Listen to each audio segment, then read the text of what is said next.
Hello everyone, welcome to my new blog. আশা করছি তোমরা সবাই খুব ভালো আছো এবং সুস্থ আছো। তো আজকে আমাদের বাড়িতে হচ্ছে আমার ঠাম্মার 45 দিনের কাজ, মানে 45 দিনে একটা বৈষ্ণব সেবা দিতে হয়, সেটাই আজকে। তো চলো তোমাদের সাথে শেয়ার করছি। আজকে সকাল থেকেই অনেক বৃষ্টি হয়েছে, আর এইখানে হচ্ছে রান্না বান্নার প্রস্তুতি। ওইখানে বৈষ্ণবরা রান্না করছে, এখানে সব কিছু রেডি করা আছে। আর ওরা এখানে ঠাকুরের জন্য মালা গেছে। দাদু দেখো স্নান টান করে রেডি হয়ে সবকিছু দেখাশোনা করছে। তো বাইরে থেকে সবাইকে দেখে এসে ভাবলাম যে আমি একটু খাওয়া দাওয়া করে নিই, সকাল সকাল আর না হলে পরে মানে খাবার টাইম পাবো না। তো আমি আর বোন মিলে এখন খেয়ে নিচ্ছি। সকালের খাবার আছে ভাজা, তার সাথে ডাল আছে, তারপরে ঘেট আছে, ভাত তো আছেই, আর ওইখানে বোন বসবে, কাকিমণি দিচ্ছে আমাদেরকে। তো খাবারটা কমপ্লিট করে আবার কি করব তোমাদের সাথে শেয়ার করব। এখানে দেখো আস্তে আস্তে দুপুর হচ্ছে আর সবাই চলে আসছে মোটামুটি।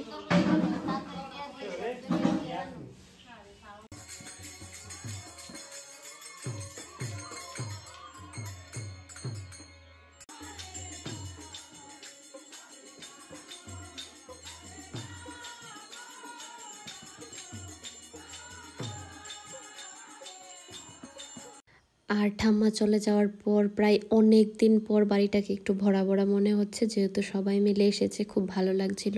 কিন্তু ঠাম্মাকে আমরা সবাই খুব মিস করছিলাম, পিসিরাও কান্নাকাটি করছিল, আমরা অনেক কান্নাকাটি করেছি, কিন্তু করে আর কি হবে, যিনি চলে গেছে তো চলেই গেছে, আর তো কখনো ফিরে পাবো না।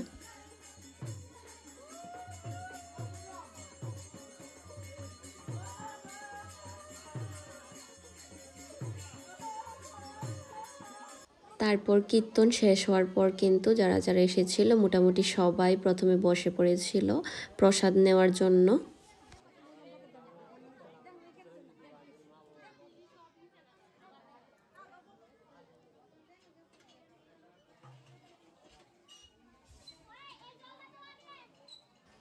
আর দেখো সবাই বসে পড়াতে কিন্তু আমার মা বাবা মনা কাকিমণিরা সবাই মিলে ধূপকাঠি মোমবাতি দেখাচ্ছিল, কারণ এটা রিচুয়ালসের মধ্যেই পড়ে।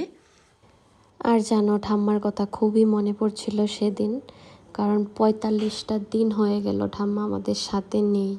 খুব খারাপ লাগছিল এই কথাটা ভাবতেই, কিন্তু কি করা যাবে, আমার এখনও প্রত্যেকটা মুহূর্তে প্রত্যেকটা কাজে ঠাম্মার কথা মনে পড়ে। ঠাম্মার ওই হাসিটা, ঠাম্মার ওই মুখটা, সবটা আমার চোখে যেমন এখনো ভেসে ওঠে। তারপর দেখো এখানে অনেক দিন পরে আমার মামার বাড়ির দাদু এসেছিল, মানে আমার মার বাবা। তো অনেক দিন পর দাদুকে পেয়েছিলাম আমাদের বাড়িতে, তাই দাদুর সাথে বসে বসে একটু গল্প করছিলাম। দাদুকে বলছিলাম তুমি একটু হাসো ক্যামেরার দিকে তাকিয়ে, আর দাদু জানি কি করছে। তারপর কিন্তু আমরা সবাই মিলে বেরিয়ে পড়লাম মাঠে যাওয়ার জন্য, ঠাম্মাকে ভোগটা লাগানোর জন্য।